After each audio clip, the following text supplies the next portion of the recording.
Hey,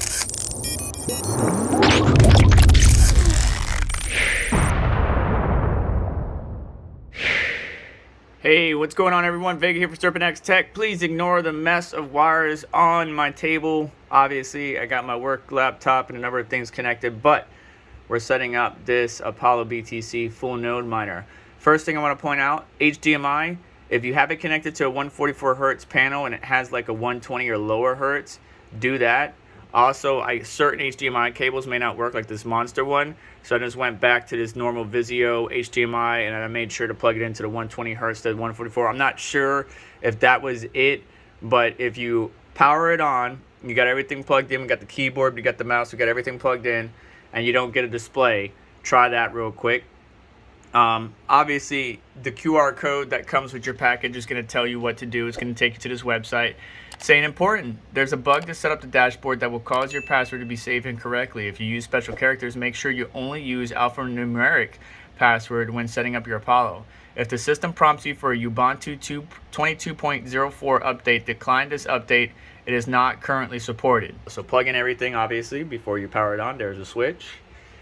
And then it goes on to say, log into your desktop. The default password is FutureBit123. Double click on Getting Started Guide on your desktop for the full instruction manual. So default or FutureBit123 is the default password that we're going to need to put in there. And when it first booted up, it actually kind of reminded me of like a custom Windows OS. And you can hear how quiet this thing is. When it first boots, it's going to get up really, really loud, running the fan at full tilt, but then it simmers down. Now, here's the desktop. It's obviously not a Windows. It did the Windows starting part, but this is Ubuntu, a Linux-based operating system. And now we can go ahead and set up everything. We can set up our pool URL, our username, password, so we can connect it to our Bitcoin solo pool. And then obviously we're going to type in our new password right here and hit save. Let me go ahead and do that. But you can see in the background we also have Mozilla Firefox. So basically it is a desktop computer on Ubuntu, which is really nice. And it looks like we also got a new tab here. Maybe this is just the marketing page. Nope, it's the Get Start Guide. All right, so on initial boot, you'll be welcome to the password, FutureBit123. You sign in and then go through the setup process. Very simple. Let me go ahead and set up the pool and my new password. Just came up and prompted me to do an upgrade. But remember, in the Get Started Guide, it says do not do this. It's not supported. Just be aware. So all we're gonna do is hit don't upgrade, telling us we can upgrade at a later date and time, but do not update. Alright, so it does have slush pool already here if you want to configure that, and because this is a separate system, you're going to have to enter things manually, right? So I have the luxury of having two monitors right next to each other so I can just look at it. We're connected to CK pool just like many of the other smaller solo miners. And the password or your username is your password for this particular pool, your worker name. Please double check your wallet address. Do not type it in once and expect it to be perfect. Triple, quadruple check it. Make sure you're entering it correctly and then enter in your new password, and then we're just gonna hit save. Then the browser is going to ask if you want to save your password. There is no user for this particular page because it's local. And what I mean by local is local host, if it will show, because my flash is on. And then you just type in your new password to get back into your dashboard and monitor it. And obviously the system really kicked on, the fan kicked on and then came back to lower. And we just need to sit here on the dashboard and wait for it to show. Right now it's inactive, it's connected to the pool. We want to make sure it connects to the pool. There it goes, it just became active. We can see the temperature is only 45 degrees C. Fan speed is at 1700 RPM. We don't see anything else yet. Active cores, 44. 7.94 volts, 124 watts. We're on eco mode right now, and we can go through various options here. So obviously start is probably going to be warming up your miner, stop, and then restart. But then you got your node right here, and so we can start up that node and let the blockchain, which is going to take a while, the Bitcoin blockchain, sync to our 1 terabyte NVMe or I believe it's an NVMe drive. I have to double check that. I'll update it in the description. All right. And so you can see up here there's a drop down. Like you can expand miner and you can expand node. And I just click dashboard. You can see where we're syncing right now, the number of connections we have, the network hash rate, so on and so forth. The blockchain size, 2.66 gigabytes, very big. So it's going to take a while for it to sync up, and we can monitor our connections there. We could always stop the node or start it again. And then settings, obviously we can jump from eco to balance to turbo, which I will show here towards the end of the video to see how loud this particular guy can get. Miner custom mode, Apollo comes with tuned preset values which offer good range of operating modes. By selecting custom, you risk damaging your device, so basically a little bit of overclocking.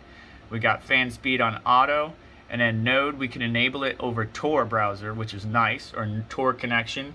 And then there's additional configuration arguments that we can input into the Bitcoin .config file, which is nice.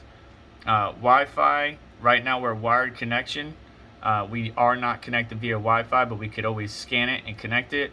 We could change our password, we could change the layout, and then extra settings like backup and restore, or format the NVMe SSD. That's pretty cool. Pools, obviously that should be the pool that we're connected to, and then we can adjust that. System, reboot, shutdown. So we're gonna go back to miner. Actually, let's go back to the node dashboard right here. There we go, still syncing, number of connections going up. That's good. Let's go back to the miner dashboard. We are connected and we're getting 2 terahash at 122 watts, 0.8% hardware errors. That's interesting. And we can see our temperatures climbed up to 56 degrees Celsius. So I'm gonna let this ride out, but then we're also going to adjust the power settings. We wanna go from eco mode to turbo and see what happens. So let's try that and see what the loudness of the fan gets to. When you select turbo mode, you will have to save and restart. You can hear the fan spin up and spin down. We're offline right now, so it's gonna take a minute to connect. Let's give it a second. There we go, the dashboard automatically showed up. It's still connecting to the pool, so we're not seeing anything just yet. Again, fan is still on auto, but we're on turbo mode right now, which would give us extra hash performance. So right now, we are climbing up the hash rate, but I think our hash rate is going to be limited because of our thermals, as the fan is on auto. So if I manually take control of the fan and turn it all the way up, we should be able to hit our 3.8 terahash, but you can hear this thing slowly spinning up.